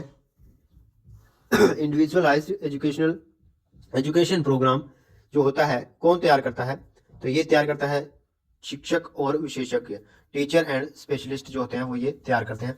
नेक्स्ट क्वेश्चन दे रखा है, विशिष्ट बच्चों के लिए चिकित्सा सेवाएं में क्या शामिल होता है? जो medical services for special children include, तो उसमें क्या कुछ होता है? तो उसमें डायग्नोसिस एंड ट्रीटमेंट होते हैं, निदान और उपचार। ऑप्शन नंबर ए हमारा यहाँ पे करेक्ट हो जाता है। नेक्स्ट क्वेश्चन की तरफ चलते हैं, कौन सी सेवा माता पिता को बच्चों की स्थिति समझने में सहायता करती है? तो वो है जी काउंसलिंग, परामर्श, ऑप्शन नंबर ए हमारा यहाँ पे करेक्ट हो जाता है। नेक्स्ट क्वेश्चन है, जो रिहेबिलिटेशन सर्विस है उसका क्या मतलब होता है? पुनर्वास सेवाओं का उद्देश्य होता है, तो इनका उद्देश्य होता है जी helping children lead independent lives, यानी कि बच्चों को स्वतंत्र जीवन जीने में सहायता करना, lives. Helping children lead independent lives, तो हेल्पिंग चिल्ड्रन इंडिपेंडेंट लाइव्स यानी कि बच्चों को स्वतंत्र जीवन जीने में सहायता करना होता है इसका मतलब। नेक्स्ट क्वेश्चन की तरफ चलते हैं, कौन सी सेवा सूक्ष्म मोटर कौशल में सुधार करती है? तो जो फाइन मोटर स्किल में सुधार करती है वो सेवा है व्यवसायिक थेरेपी, यानी कि ऑक्यूपेशनल थेरेपी, बी ऑप्शन यहाँ पे करेक्ट हो जाता है। विशिष्ट बच्चों के लिए परिवहन सेवा इसलिए महत्वपूर्ण है क्योंकि they ensure safe access to services, सेवाएं तक सुरक्षित पहुंच सुनिश्चित करती है। ऑप्शन नंबर बी हमारा करेक्ट हो जाता है। विशिष्ट बच्चों के लिए प्रभावी सेवा है तो क्या आवश्यक है? तो क्या आवश्यक है जी कोऑर्डिनेशन अमंग सर्विसेज, सेवाओं के बीच समन्वय। नेक्स्ट आ गया जी हमारा ब्लॉग 2 का यूनिट 3, बच्चों की देखभाल में माता पिता की सहायता, तो इस पे ये टॉपिक है पूरा। फर्स्ट क्वेश्चन करते हैं, विशिष्ट बच्चों के माता पिता को किसके लिए सहायता की आवश्यकता होती है? तो वो होती है जी अंडरस्टैंडिंग देयर चाइल्ड्स नीड, अपने बच्चों की आवश्यकताओं को समझने के लिए। नेक्स्ट क्वेश्चन है, माता पिता के लिए परामर्श किस में मदद करता है? जो काउंसलिंग है वो किस में मदद करता है? वो करता है जी रिड्यूसिंग स्ट्रेस एंड एंग्जाइटी, तनाव और चिंता कम करने में मदद करता है। माता पिता सहायता समूह किस लिए बनाए जाते हैं? जो पेरेंट्स सपोर्ट ग्रुप होते हैं वो किस लिए बनाए जाते हैं? वो बनाए जाते हैं जी share experience and learn coping strategy, जो अनुभव साझा करना और मुकाबला करने की रणनीति सीखना। ऑप्शन नंबर ए हमारा करेक्ट हो जाता है। नेक्स्ट है माता पिता को किसके बारे में शिक्षित किया जाना चाहिए? तो ये चाइल्ड कंडीशन एंड एबिलिटीज के बारे में शिक्षित किया जाना चाहिए। ऑप्शन नंबर ए हमारा यहाँ पे करेक्ट हो जाता है। माता पिता को भावनात्मक सहायता किस में मदद करती है? तो ये मदद करती है तनाव प्रबंधन में, मैनेजिंग स्ट्रेस में मदद करती है। विशेष तकनीकों में माता पिता को प्रशिक्षित करने से क्या मदद मिलती है? Training parent in special techniques help, तो ये किस में मदद करती है? इंप्रूविंग चाइल्ड डेली केयर, बच्चे की दैनिक देखभाल में सुधार में मदद करती है। माता पिता के लिए परामर्श किस प्रकार होना चाहिए? जो पेरेंट काउंसलिंग है शुड भी किस तरह की होनी चाहिए? तो ये होनी चाहिए सपोर्टिव एंड एम्पैथिक, यानी कि सहायक और सहानुभूतिपूर्ण होने चाहिए। निम्नलिखित में से कौन माता पिता का तनाव कम करने में मदद करता है? तो ये है जी सपोर्ट ग्रुप होते हैं वो ये कार्य करते हैं। नेक्स्ट क्वेश्चन है माता पिता को किस में मार्गदर्शन की आवश्यकता होती है? तो ये होती है अंडरस्टैंडिंग थेरेपी मेथड, चिकित्सा विधियों को समझना। नेक्स्ट क्वेश्चन है बच्चों की देखभाल में परिवार की भागीदारी किसे बढ़ावा देती है? तो ये बढ़ाती है जी बच्चे के विकास में, चाइल्ड्स डेवलपमेंट में। नेक्स्ट क्वेश्चन है कौन सा दृष्टिकोण माता पिता को बच्चों की सीख में सक्रिय भागीदारी के लिए प्रोत्साहित करता है? तो ये करता है जी कोलैबोरेशन अप्रोच, जो है सहयोगी दृष्टिकोण है वो करता है। नेक्स्ट क्वेश्चन है बच्चों के लिए स्थानीय सेवाओं की जानकारी माता पिता की किस में मदद करता है?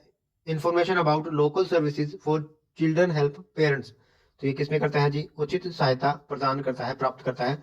Assess appropriate support, option number A हमारा करेक्ट हो जाएगा।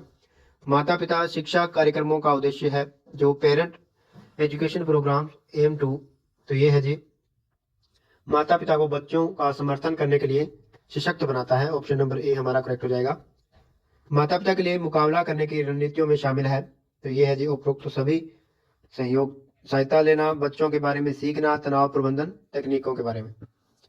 कुल मिलाकर माता पिता की सहायता करने से क्या होता है? Overall helping parents result in, तो ऑप्शन नंबर ए है जी बेटर चाइल्ड डेवलपमेंट आउटकम, जो बच्चे के विकास में बेहतर परिणाम निकल के सामने आते हैं। नेक्स्ट है जी ब्लॉग 3 का यूनिट फर्स्ट आ रहा है मंदबुद्धि बच्चों के लिए, जो चिल्ड्रन विद मेंटल रिटार्डेशन है उनके बारे में ये टॉपिक है जी। मंदबुद्धि का अर्थ क्या है?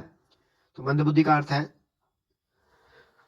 बौद्धिक कार्य क्षमता में औसत से काफी कम, जो उनकी बौद्धिक कार्य क्षमता है उसमें औसत से कम बच्चे होते हैं उनको बोलते हैं मंदबुद्धि। नेक्स्ट क्वेश्चन की तरफ चलते हैं। हमारा नेक्स्ट क्वेश्चन दे रखा है मंदबुद्धि का आरंभ सामान्यतः कब होता है? 4 ऑप्शन दे रखे हैं जी, तो इसका जो करेक्ट आंसर है ड्यूरिंग चाइल्डहुड, बाल्यावस्था में होता है जी। ऑप्शन नंबर बी हमारा यहाँ पे करेक्ट हो जाएगा। नेक्स्ट क्वेश्चन की तरफ चलते हैं। हल्की मंदबुद्धि वाले बच्चे सामान्यतः होते हैं मार्गदर्शन के साथ व्यवहारिक कौशल सीख सकते हैं। ऑप्शन नंबर ए हमारा यहाँ पे करेक्ट आंसर हो जाएगा। नेक्स्ट क्वेश्चन है मंदबुद्धि का कारण हो सकता है? ऑप्शन नंबर डी है all of the above. Option पढ़ लेते हैं। फर्स्ट ऑप्शन है अनुवांशिक कारण, सेकंड ऑप्शन है जन्म पूर्ण या जन्मकालीन जटिलताएं, थर्ड ऑप्शन है पर्यावरण अभाव, और ऑप्शन डी है जी उपरोक्त सभी। तो मंदबुद्धि का ये जो तीनों कारणों पर दे रखे हैं वो हो सकते हैं। नेक्स्ट क्वेश्चन की तरफ चलते हैं। IQ level of children with middle mental retardation is generally, हल्की मंदबुद्धि वाले बच्चों का आईक्यू स्तर सामान्यतः जो होता है वो होता है 70 से कम, बिलो, जो 70 से कम होता है मंदबुद्धि वाले बच्चों का आईक्यू लेवल। नेक्स्ट क्वेश्चन की तरफ चलते हैं। मंदबुद्धि बच्चों को पढ़ाने के लिए कौन सा दृष्टिकोण सबसे प्रभावी होता है? तो वो है जी child centred and structured teaching, बाल केंद्रित और संरचित शिक्षा जो होती है वो इसका सबसे प्रभावी टेक्निक जिसको मानी जाती है। नेक्स्ट क्वेश्चन की तरफ चलते हैं। विशेष शिक्षक किस पर ध्यान केंद्रित करते हैं? जो स्पेशल एजुकेटर होते हैं वो किस पे फोकस करते हैं? वो फोकस करते हैं जी कौशल और स्वतंत्रता बढ़ाना, जो इनहेंसिंग स्किल एंड इंडिपेंडेंस पे ऊपर वर्क करते हैं। ऑप्शन नंबर ए हमारा करेक्ट हो जाएगा। मंदबुद्धि में शीघ्र हस्तक्षेप किस में सहायता होती है? जो early intervention in mental retardation help, तो ये किस में करता है? ऑप्शन नंबर ए हमारा यहाँ पे करेक्ट हो जाता है। मैक्सिमाइजिंग पोटेंशियल, क्षमता को अधिकतम करना। नेक्स्ट क्वेश्चन है कौन सी थेरेपी दैनिक जीवन कौशल सुधारने में सहायता होती हैं? Which type of therapy help in improving daily living skill? तो ये है जी ऑप्शन नंबर बी, व्यवसायिक therapy, occupational therapy. Option number B हमारा यहाँ पे करेक्ट हो जाएगा।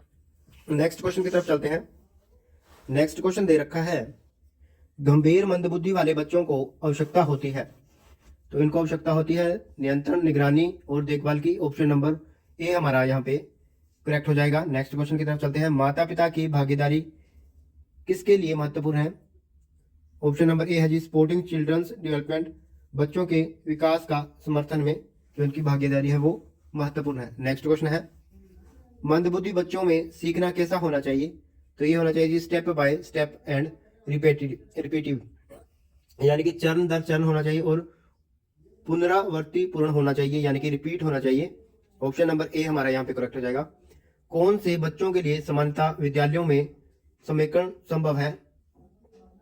Integration into normal schools is possible for children with, तो ये है जी option number A mild mental retardation, यानी कि हल्की मंदबुद्धि। इसका ऑप्शन नंबर ए हमारा करेक्ट हो जाएगा। नेक्स्ट क्वेश्चन है, मंदबुद्धि बच्चों में सामाजिक कौशल किससे सुधारे जा सकते हैं? किससे सुधारे जा सकते हैं जी? जो मंद बुद्धि वाले बच्चे हैं उनके सामाजिक कौशल की बात आई है, सोशल स्किल की बात आई है, तो कैसे ये सुधारे जा सकते हैं? स्ट्रक्चर्ड सोशल ट्रेनिंग से, संरचित सामाजिक परीक्षण से सुधारे जा सकते हैं। नेक्स्ट क्वेश्चन है, मंदबुद्धि बच्चों के लिए शिक्षा का लक्ष्य क्या है? तो यह जी maximum development of potential and independence, जो क्षमता और स्वतंत्रता का अधिकतम विकास करना। ऑप्शन नंबर ए हमारा करेक्ट हो जाएगा। नेक्स्ट जी ब्लॉक 3 का यूनिट 2 आ चुका है। इसमें शारीरिक रूप से अपंग बच्चों के लिए दिया गया है। फर्स्ट है जी शारीरिक विकलांगता का अर्थ क्या है? तो इसका अर्थ है जी जो शरीर के कार्य या संरचना में कमी होती है उसको बोलते हैं शारीरिक विकलांगता। ऑप्शन बी हमारा करेक्ट हो जाएगा। नेक्स्ट क्वेश्चन है, जन्मजात शारीरिक विकलांगता होती है, जो जन्मजात शारीरिक विकलांगता होती है वो होती है जन्म के समय, यानी कि प्रेजेंट एट बर्थ के टाइम होती है। नेक्स्ट क्वेश्चन है, अधिग्रहित शारीरिक विकलांगता किस कारण से होती है? जो एक्वायर्ड फिजिकल डिसेबिलिटी होती है वो किसके कारण होती है? वो होती है जी संक्रमण या दुर्घटना के कारण। ऑप्शन नंबर बी हमारा ए हमारा यहाँ पे करेक्ट हो जाएगा, संक्रमण या दुर्घटना के कारण। नेक्स्ट क्वेश्चन है, शारीरिक रूप से विकलांग बच्चे को आवश्यकता होती है, तो किसकी आवश्यकता होती है? विशेष शिक्षा और थेरेपी की, स्पेशल एजुकेशन एंड थेरेपी की नीड होती है। नेक्स्ट क्वेश्चन है, फिजियोथेरेपी किस में मदद करती है? तो फिजियोथेरेपी गतिशीलता और शक्ति सुधार में मदद करती है, improving mobility and strength sorry थोड़ा सा गला खराब है इसी वजह से। नेक्स्ट क्वेश्चन की तरफ चलते हैं, बच्चों के लिए सहायक उपकरणों में शामिल है, तो बच्चों के लिए जो सहायक उपकरणों में शामिल है वो है ऑप्शन नंबर ए व्हीलचेयर और वैसाखियां। तो ये जो उपयोगी होते हैं व्हीलचेयर और जो वैसाखियां हैं वो। नेक्स्ट क्वेश्चन है, व्यवसायिक थेरेपी किस पर केंद्रित होती है? जो ऑक्यूपेशनल थेरेपी है वो किसके ऊपर होती है केंद्रित? ये होती है जी डेली लिविंग स्किल के ऊपर, दैनिक जीवन कौशल के ऊपर होती है व्यवसायिक थेरेपी। नेक्स्ट क्वेश्चन है, शारीरिक रूप से विकलांग बच्चों को सामान्य विद्यालयों में समेकित करना संभव है जब उन्हें शारीरिक अनुकूलन उपलब्ध हो, यानी कि physical adaptation are provided. Next question की तरफ चलते हैं, शारीरिक रूप से विकलांग बच्चों के लिए माता पिता का समर्थन किस में मदद करता है? तो ये किस में मदद करता है? ये करता है जी चाइल्ड डेवलपमेंट एंड कॉन्फिडेंस, बच्चे के विकास और आत्मविश्वास में मदद करता है। नेक्स्ट क्वेश्चन की तरफ चलते हैं, शारीरिक रूप से विकलांग बच्चों के लिए चिकित्सा सेवाओं में क्या शामिल है? तो इसमें है निदान और उपचार, हम पहले भी कर चुके हैं। नेक्स्ट क्वेश्चन की तरफ चलते हैं, हल्की शारीरिक विकलांगता वाले बच्चे क्या कर सकते हैं? तो ये सहायता के साथ निश्चित स्कूल में भाग ले सकते हैं। नेक्स्ट क्वेश्चन है, विशेष शिक्षक शारीरिक रूप से विकलांग बच्चों की मदद कैसे करते हैं? जो विशेष एजुकेटर होते हैं वो जो फिजिकल डिसेबिल्ड बच्चे होते हैं उनकी मदद कैसे करते हैं? तो वो करते हैं जी अनुकूलित शिक्षण विधियां प्रदान करके, प्रोवाइडिंग एडेप्टेड लर्निंग मेथड जो उनके होते हैं उनको प्रदान करके मदद कर सकते हैं। शारीरिक रूप से विकलांग बच्चों के माता पिता को परामर्श देना महत्वपूर्ण है। क्यों महत्वपूर्ण है? क्योंकि ये तनाव कम करता है और उचित देखभाल का मार्गदर्शन करता है। ऑप्शन नंबर ए हमारा करेक्ट हो जाएगा। शारीरिक विकलांगता के लिए पुनर्वास सेवाएं का उद्देश्य है जो रिहेबिलिटेशनल सर्विसेज फॉर फिजिकल डिसेबिलिटी है, उनका क्या एम है, वो है जी अधिकतम स्वतंत्रता बहाल करना। नेक्स्ट क्वेश्चन की तरफ चलते हैं। शारीरिक रूप से विकलांग बच्चों के लिए सेवाएं का कुल लक्ष्य है, तो ये लक्ष्य है जी विकास, भागीदारी और समावेश बढ़ाना। ऑप्शन नंबर ए हमारा करेक्ट हो जाएगा। नेक्स्ट हमारा जी ब्लॉक 3 का यूनिट 3 आ चुका है, तो इसके इंपॉर्टेंट क्वेश्चन करने जा रहे हैं। फर्स्ट क्वेश्चन दे रखा है, बच्चों में व्यवहार संबंधी समस्याएं का अर्थ क्या है, तो इसका है जी दैनिक जीवन को प्रभावी करने वाले असामान्य या चुनौतीपूर्ण व्यवहार। ऑप्शन नंबर ए हमारा यहाँ पे करेक्ट हो जाता है। नेक्स्ट है जी व्यवहार संबंधी समस्याओं के सामान्य प्रकार में शामिल है, तो क्या शामिल है, फर्स्ट है जी आक्रामकता और अतिस्थिरता, ध्यान में कमी, भावनात्मक विकास, उपरोक्त सभी। तो इसका जो करेक्ट आंसर बनता है वो है जी उपरोक्त सभी। नेक्स्ट क्वेश्चन है, व्यवहार संबंधी समस्याएं वाले बच्चों को क्या चाहिए, तो क्या चाहिए जी संरचित मार्गदर्शन और समर्थन, जो स्ट्रक्चर्ड गाइडेंस एंड सपोर्ट चाहिए। ऑप्शन नंबर ए हमारा करेक्ट हो जाएगा। नेक्स्ट क्वेश्चन दे रखा है, व्यवहार संबंधी समस्याएं किससे उत्पन्न हो सकती है, तो ये जी अनुवांशिक और तंत्रिकात्मक कारण से, पारिवारिक वातावरण से, सामाजिक अनुभव से, उपरोक्त सभी। तो ये ऑप्शन नंबर डी हमारा करेक्ट हो जाएगा। नेक्स्ट क्वेश्चन दे रखा है, सकारात्मक जो reinforcement help in positive reinforcement help in, तो ये किसमें मदद करती है, यह जी encouraging desirable behaviour, punishing children, ignoring progress और इंक्रीजिंग एग्रेशन। तो ये हेल्प करती है इनकरेजिंग डिजायरेबल बिहेवियर, जो चाहनीय व्यवहार को प्रोत्साहित करना। ऑप्शन नंबर ए हमारा करेक्ट हो जाएगा। नेक्स्ट क्वेश्चन है, ध्यान की कमी वाले बच्चों को क्या आवश्यकता होती है, जो जिनको ध्यान की कमी होती है उनको क्या आवश्यकता होती है। ऑप्शन नंबर ए हमारा यहाँ पे करेक्ट हो जाएगा। स्पेशल टेक्निक स्ट्रेटेजी, विशेष शिक्षण रणनीति की जो उनको आवश्यकता होती है, विशेष शिक्षण रणनीतियां।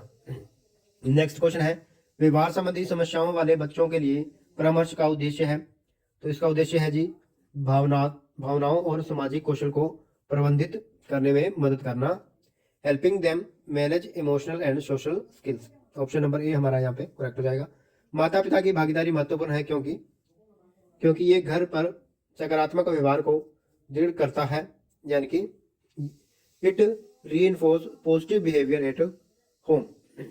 नेक्स्ट क्वेश्चन है, व्यवहार संशोधन तकनीकों में शामिल है, तो इसमें शामिल क्या है जी सकारात्मक दृष्टिकोण, टोकन इग्नोमी, टाइम आउट विधि और उपरोक्त सभी। तो ये ऑप्शन नंबर डी हमारा करेक्ट हो जाएगा। जो व्यवहार संशोधन तकनीकों में शामिल है, तो ये सारे इसमें शामिल है। नेक्स्ट है, अति सक्रिय बच्चों को क्या आवश्यकता होती है, जो हाइपर एक्टिव चिल्ड्रन होते हैं, अति सक्रिय होते हैं, उनको क्या आवश्यकता होती है, तो इनको संरचित दिनचर्या और शारीरिक गतिविधियां, structured routines and physical activity की इनको आवश्यकता होती है। जो हाइपर एक्टिव बच्चे होते हैं, ज्यादा खेल कूद करते हैं, ज्यादा उत्साहित होते हैं, उनके लिए ये दे रखा है जी। नेक्स्ट है, विद्यालय में भावनात्मक समर्थन बच्चों की मदद करता है, तो ये मदद करता है जी तनाव प्रबंधित करने और सामाजिक कौशल विकसित करने में, to manage stress and develop social skill, इसमें मदद करता है। नेक्स्ट क्वेश्चन है, शिक्षक कैसे मदद कर सकते हैं, टीचर कैन हेल्प बाय, तो ये मदद कर सकते हैं जी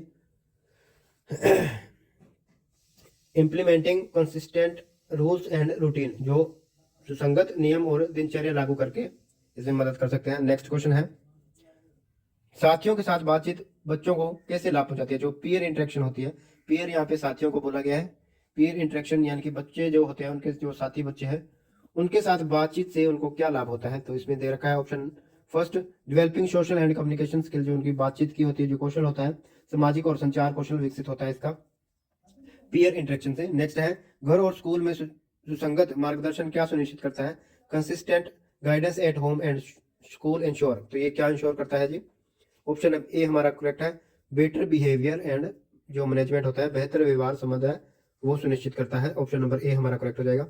नेक्स्ट क्वेश्चन दे रखा है, व्यवहार प्रबंधन का कुल उद्देश्य क्या है, तो इसका कुल उद्देश्य है सकारात्मक व्यवहार और सामाजिक संयोजन बढ़ाना। ऑप्शन नंबर ए हमारा करेक्ट हो जाएगा। नेक्स्ट जी ब्लॉक 3 का यूनिट 4 आ चुका है, दृष्टि दोष वाले बच्चों के ऊपर ये है जी पूरा टॉपिक। इसके क्वेश्चन करते हैं जी। फर्स्ट क्वेश्चन है, दृष्टि दोष का अर्थ है, जो दृष्टि दोष है उसका विजुअल इंपायरमेंट का अर्थ क्या है जी, इसका अर्थ है दृष्टि का आंशिक या पूर्ण नुकसान, आंशिक या पूर्ण नुकसान जो होता है, पार्शियल और टोटल लॉस ऑफ विजन, तो ऑप्शन नंबर बी हमारा यहाँ पे करेक्ट हो जाता है। नेक्स्ट है, कम दृष्टि वाले बच्चे विशेष उपकरणों के साथ पढ़ सकते हैं, जिनको चश्मे लगे होते हैं वो इसमें आ जाते हैं, कम दृष्टि वाले बच्चे, ऑप्शन नंबर ए हमारा करेक्ट हो जाएगा। नेक्स्ट क्वेश्चन है, ब्रेल प्रणाली का उपयोग किसके लिए किया जाता है? जो ब्रेल सिस्टम होता है वो किस लिए किया जाता है? ऑप्शन नंबर ए, दृष्टिहीन बच्चों को पढ़ाने और लिखने सिखाने में। जो ब्रेल लिपि होती है आपने देखी होगी, ऐसे ऐसे ऐसे बनी होती है, जिनको बच्चे टच करके पता लगा सकते हैं कि ये क्या लिखा हुआ है। जैसे यहाँ पे HA लिखा हुआ है, तो ऐसे बच्चे उनको हाथ से टच करके पढ़ पाते हैं ये क्या लिखा। तो इस तरह की लिपि को बोलते हैं ब्रेल लिपि। तो ये किसके लिए होती है? दृष्टिहीन बच्चों को पढ़ाने और लिखना सिखाने के लिए ये लिपि बरती जाती है। नेक्स्ट क्वेश्चन है, मार्गदर्शन और गतिशीलता परीक्षण बच्चों को किस में मदद करता है? ये किस में मदद करता है? ये करता है जी सुरक्षित और स्वतंत्र रूप से चलने में मदद करता है। Move safely and independently. Next question दे रखा है, दृष्टि दोष का कारण हो सकता है। क्या कारण हो सकता है? फर्स्ट दे रखा है जी जन्मजात कारण, सेकंड है जी आंख की चोट या संक्रमण, थर्ड है पोषण संबंधी कमी, और उपरोक्त है जी सभी। तो ये सभी कारण बन सकते हैं दृष्टि दोष के। नेक्स्ट क्वेश्चन है, दृष्टि दोष वाले बच्चों को क्या आवश्यकता होती है? क्या आवश्यकता होती है?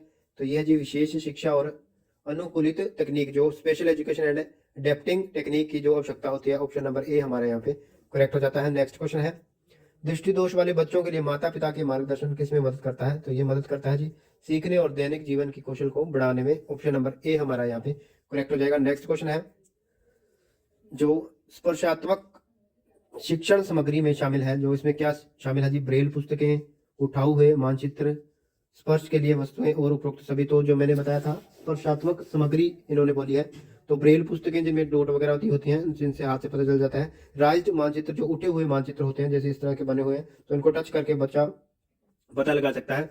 ऑब्जेक्ट फॉर टच, जो स्पर्श के लिए वस्तुएं होती हैं, तो उपरोक्त सभी यहाँ पे हमारा करेक्ट आंसर हो जाएगा। ओरिएंटेशन और गतिशीलता प्रशिक्षण का उद्देश्य क्या है? तो इसका उद्देश्य दे रखा है जी option number A, help child navigate environment safely, जो बच्चों को सुरक्षित रूप से वातावरण और मार्गदर्शन करने में मदद करता है। नेक्स्ट क्वेश्चन है, दृष्टि दोष वाले बच्चों के लिए विशेष विद्यालय प्रदान करते हैं। तो ये क्या प्रदान करते हैं जी? अनुकूलित पाठ्यक्रम और अनुकूलित विद्याएं। नेक्स्ट क्वेश्चन है, दृष्टि दोष वाले बच्चों के लिए सहायक तकनीक में शामिल है। क्या शामिल है? उपरोक्त सभी देख लेते हैं जी। स्क्रीन रीडर, ऑडियो पुस्तकें, बढ़ाने वाले उपकरण, तो ये सभी इसके अंदर आ जाते हैं। ऑप्शन नंबर डी हमारा करेक्ट हो जाएगा। नेक्स्ट है जी, दृष्टि दोष की शीघ्र पहचान किस में मदद करती है? तो यह जी समय पर हस्तक्षेप और समर्थन पे मदद करती है। नेक्स्ट क्वेश्चन है, दृष्टि दोष वाले बच्चों के शिक्षण को क्या करना चाहिए? शिक्षक को, जो दृष्टि दोष वाले बच्चे हैं उनके शिक्षक को क्या करना चाहिए? अनुकूलित शिक्षण विधियों का उपयोग करना चाहिए, जो यूज एडेप्टिव टेक्निक मेथड है उनका यूज करना चाहिए। नेक्स्ट क्वेश्चन है, दृष्टि दोष वाले बच्चों के लिए माता पिता का परामर्श किस पर केंद्रित होता है? तो ये होता है जी दैनिक देखभाल, सीखने का समर्थन और भावनात्मक मार्गदर्शन पर ये केंद्रित होता है। नेक्स्ट क्वेश्चन है, दृष्टि दोष वाले बच्चों के लिए सेवाओं का कुल लक्ष्य क्या है? तो ये कुल लक्ष्य है जी स्वतंत्रता, शिक्षा, समावेश को बढ़ावा देना। ऑप्शन नंबर ए हमारा करेक्ट हो जाएगा। नेक्स्ट जी ब्लॉग 3 का यूनिट 5 आ चुका है, जो चाइल्ड विद हेयरिंग इम्पायरमेंट, जो इम्पायरमेंट जिनको बच्चों को सुनने में दिक्कत आती है, ये उनके ऊपर टॉपिक बना हुआ है। श्रवण दोष का अर्थ क्या है? तो इसका है जी अर्थ है सुनने की पूरी या आंशिक कमी। ऑप्शन नंबर फर्स्ट हमारा करेक्ट हो जाएगा।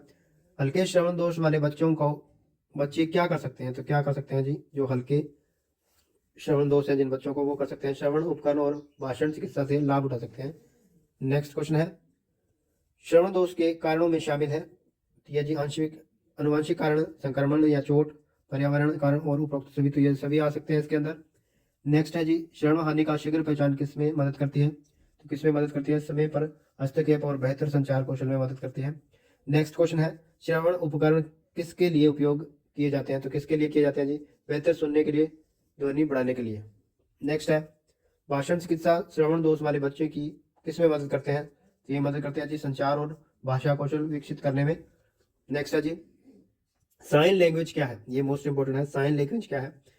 यह है जी संचार का दृश्य मैनुअल टेक्निक जो है, इसको बोलते हैं sign language. Option number A हमारा करेक्ट हो जाएगा। शिक्षक किस प्रकार मदद कर सकते हैं? तो शिक्षक दृश्य सहायता और साइन लैंग्वेज का उपयोग करके उनकी मदद कर सकते हैं। ऑप्शन नंबर ए हमारा करेक्ट हो जाएगा। माता पिता की भागीदारी महत्वपूर्ण है, क्योंकि तो माता पिता की भागीदारी ये घर पर संचार और सीखने को बढ़ावा देते हैं, तो इसकी भागीदारी है। नेक्स्ट क्वेश्चन है, श्रवण प्रशिक्षण का उद्देश्य है, जो ऑडिटरी ट्रेनिंग है उसका क्या एम है वो दे रखा है। तो ऑप्शन नंबर ए, सुनने और भाषण को समझने में सुधार करने में इसकी जो भागीदारी होती है। नेक्स्ट है, श्रवण दोष वाले बच्चों का सामान्य स्कूल में समावेश तब संभव है जब सहायक संचार रणनीतियां उपलब्ध करवाई जाए, तब संभव है जी। नेक्स्ट है जी श्रवण दोष वाले बच्चों के माता पिता के लिए परामर्श किस पे केंद्रित है? तो ये केंद्रित है संचार कौशल, देखभाल और भावनात्मक समर्थन पे। ऑप्शन नंबर ए हमारा करेक्ट हो जाएगा। नेक्स्ट है जी, श्रवण दोष वाले बच्चों के लिए सहायक उपकरण में शामिल है, तो क्या है जी? श्रवण उपकरण, कोक्लियर इम्प्लीमेंट, एफएम सिस्टम और उपरोक्त सभी। तो ये ऑप्शन नंबर डी हमारा करेक्ट आ जाएगा। श्रवण दोष वाले बच्चों के लिए शीघ्र हस्तक्षेप सुनिश्चित करता है, तो क्या सुनिश्चित करता है? बेहतर भाषा विकास, सामाजिक कौशल सुनिश्चित करता है। श्रवण दोष वाले बच्चों के लिए सेवाओं का कुल लक्ष्य क्या है जी? तो इसका कुल लक्ष्य है जी संचार, शिक्षा और समावेश को बढ़ावा देना। नेक्स्ट है जी, ब्लॉक 4 का यूनिट फर्स्ट आ चुका है, संचार की संकल्पना। फर्स्ट है कम्युनिकेशन इज, संचार क्या है? संचार क्या है जी? जानकारी, विचार और भावनाएं साझा करने की प्रक्रिया को संचार कहा जाता है। ऑप्शन नंबर ए हमारा करेक्ट हो जाएगा। नेक्स्ट क्वेश्चन है, प्रभावी संचार किसमें मदद करता है? जो प्रभावी संचार है वो समझ और संबंध बनाने में मदद करता है। प्रारंभिक बाल्यावस्था देखभाल में संचार महत्वपूर्ण है, क्यों महत्वपूर्ण है? क्योंकि ये बच्चों के मार्गदर्शन, शिक्षा और सहायता देने में मदद करता है। मौखिक संचार में शामिल है, जो वर्बल कम्युनिकेशन है उसमें क्या शामिल है? संदेश पहुंचाने के लिए शब्दों का उपयोग इसमें शामिल है। ऑप्शन नंबर ए। अमौखिक संचार में शामिल है, जो नॉन वर्बल कम्युनिकेशन है उसमें क्या शामिल होता है जी? तो इसमें इशारे, चेहरे के भाव और शारीरिक भाषा जो शामिल होती है। संचार में प्रतिक्रिया किसमें मदद करती है? जो feedback is communication help to, तो ये किसमें मदद करती है? सुनिश्चित करना किस संदेश सही समझा गया है। नेक्स्ट क्वेश्चन है, संचार में बाधाएं क्या हो सकती है? जो बैरियर क्या हो सकते हैं इसके अंदर? वो दे रखे हैं जी, शारीरिक, मनोवैज्ञानिक और भाषा संबंधी बाधाएं इसमें आ सकती है। नेक्स्ट है, प्रारंभिक बाल्यावस्था देखभाल में प्रभावी संचार किसमें मदद करते हैं? तो ये करते हैं बच्चों के सीखने, सामाजिक कौशल को बढ़ावा देने में। नेक्स्ट क्वेश्चन है, सुनना संचार का महत्वपूर्ण हिस्सा है क्योंकि ये संदेश को स्पष्ट रूप से समझने में मदद करता है। नेक्स्ट क्वेश्चन दे रखा है, संचार के माध्यम में शामिल है, तो इसमें शामिल है जी आमने सामने, लिखित दृश्य या फिर इलेक्ट्रॉनिक जो होते हैं। नेक्स्ट क्वेश्चन है, प्रारंभिक बाल्यावस्था देखभाल में माता पिता के साथ संचार किसमें मदद करता है? तो ये करता है बच्चे की प्रगति और मार्गदर्शन साझा करने में। नेक्स्ट क्वेश्चन है, अमौखिक संकेत महत्वपूर्ण है, क्यों महत्वपूर्ण है जी? ये भावनाओं और इशारे व्यक्त करते हैं, जो दे कन्वे इमोशनल एंड इंटेंशंस। संचार सफल होता है जब संदेश प्राप्तकर्ता द्वारा सही समझा गया हो, तब हम बोलते हैं कि संचार हमारा सफल हो गया। बाधाओं को कैसे कम किया जा सकता है? तो बाधाओं को स्पष्ट भाषा और सक्रिय सुनने का उपयोग करके जो इसको कम किया जा सकता है। प्रारंभिक बाल्यावस्था देखभाल में संचार का कुल लक्ष्य क्या है? तो इसका है जी समझ, सीखना और संबंधों को बढ़ावा देना। Enhance understanding, learning and relationship. Next है जी, ब्लॉग 4 का यूनिट 2 आ चुका है, संचार के कुछ तरीके। संचार के तरीके का अर्थ क्या है जी? संदेश पहुंचाने के विभिन्न तरीके। नेक्स्ट है जी, मौखिक संचार में शामिल है, तो मौखिक में बोलना और सुनना आता है। नेक्स्ट है जी, अमौखिक में क्या आता है जी? अमौखिक में इशारे, चेहरे के भाव और शारीरिक भाषा आती है। संचार में दृश्य सहायता उपकरण किसमें मदद करते हैं जी? तो ये मदद करते हैं संदेश को स्पष्ट और समझने योग्य बनाना। नेक्स्ट क्वेश्चन है, लिखित संचार विधि किसके लिए उपयोगी होती है? जो लिखित संचार विधि है, जानकारी का दस्तावेजीकरण और साझा करना। नेक्स्ट क्वेश्चन है जी, इलेक्ट्रॉनिक संचार के तरीके में शामिल होते हैं, तो इलेक्ट्रॉनिक संचार में ईमेल, फोन कॉल और वीडियो कॉन्फ्रेंस शामिल होते हैं। नेक्स्ट क्वेश्चन है, कहानी सुनाना बच्चों के लिए किसमें मदद करता है? तो ये किसमें मदद करता है जी? अवधारणाओं को समझना और कल्पना विकसित करना। नेक्स्ट है, प्रदर्शन विधि में शामिल है, तो प्रदर्शन विधि में क्या शामिल है? किसी कार्य या गतिविधि को कैसे करना है दिखाना। नेक्स्ट क्वेश्चन है, संचार में खेल और गतिविधियां किसमें मदद करती है? तो ये मदद करती है बातचीत, सीखने और सामाजिक कौशल को बढ़ावा देने में। नेक्स्ट क्वेश्चन है, संचार की विधि के रूप में सुनना क्यों महत्वपूर्ण है? तो क्यों महत्वपूर्ण है? यह समझ और प्रतिक्रिया सुनिश्चित करता है। नेक्स्ट क्वेश्चन है, माता पिता की बैठक संचार की एक विधि है ताकि बच्चे की प्रगति और मार्गदर्शन साझा करना। नेक्स्ट क्वेश्चन है, संचार की विधि के रूप में अवलोकन शिक्षकों को किसमें मदद करता है? किसमें मदद करता है जी? बच्चे की जागरूकता और व्यवहार को समझने में मदद करता है। नेक्स्ट क्वेश्चन है, चार्ट और चित्रों का उपयोग बच्चों को किसमें मदद करता है? तो ये किसमें मदद करता है जी? अवधारणाओं को दृश्य के रूप में समझना। नेक्स्ट क्वेश्चन है जी, पत्र या नोट के माध्यम से संचार किसमें मदद करता है? तो ये मदद करता है जानकारी का सही तरीके से दस्तावेजीकरण और साझा करना। नेक्स्ट क्वेश्चन है, प्रारंभिक बाल्यावस्था देखभाल में संचार विधियों का कुल लक्ष्य क्या है? तो इसका है जी समझ, सीखना और बातचीत को बढ़ावा देना। Option number first. Next blog 4 आ चुका है जी, संचार की कुछ कार्यनीतियां। संचार की कार्यनीति क्या है? तो ये है जी ऑप्शन नंबर फर्स्ट दे रखा है, संदेश को प्रभावी ढंग से पहुंचाने के लिए योजनाबद्ध तरीके। नेक्स्ट है जी, सक्रिय सुनना रणनीति के रूप में किसमें मदद करता है? तो ये किसमें मदद करता है जी? ऑप्शन नंबर ए है जी, संदेश को स्पष्ट रूप से समझना। ऑप्शन नंबर ए हमारा करेक्ट हो जाएगा। संचार में सरल भाषा का उपयोग किसे सुनिश्चित करता है? तो ऑप्शन नंबर ए दे रखा है बच्चे द्वारा बेहतर समझा गया, better understanding by the child, ये हमारा करेक्ट हो जाएगा। अमौखिक संकेत का उपयोग किस लिए किया जा सकता है? तो इसका उपयोग किया जाता है मौखिक संचार को मजबूत करने के लिए किया जा सकता है। संचार में प्रतिक्रिया रणनीति किसमें मदद करती है? तो ये मदद करती है जी सुनिश्चित करना कि संदेश समझ गया और शंकाओं को स्पष्ट करना। संचार में मुख्य बिंदुओं को दोहराने से किसमें मदद मिलती है? जो संचार में मुख्य बिंदुओं को दोहराने से किसमें मदद मिलती है? तो किसमें मदद मिलती है जी? श्रोता को भ्रमित करना। नेक्स्ट क्वेश्चन है जी दृश्य सहायता उपकरण का उपयोग किसमें मदद करता है? तो ये होता है जी जानकारी को स्पष्ट और यादगार बनाने में मदद करता है। अवलोकन को संचार रणनीति के रूप में इस्तेमाल करने से शिक्षकों को किसमें मदद मिलती है? तो ये मदद मिलती है जी ऑप्शन नंबर ए बच्चों के व्यवहार और जरूरतों को समझना। नेक्स्ट है जी माता पिता की मार्गदर्शन बैठकों से किसमें मदद मिलती है? तो ये मदद मिलती है जी बच्चों की प्रगति और सुधार के लिए रणनीतियां साझा करना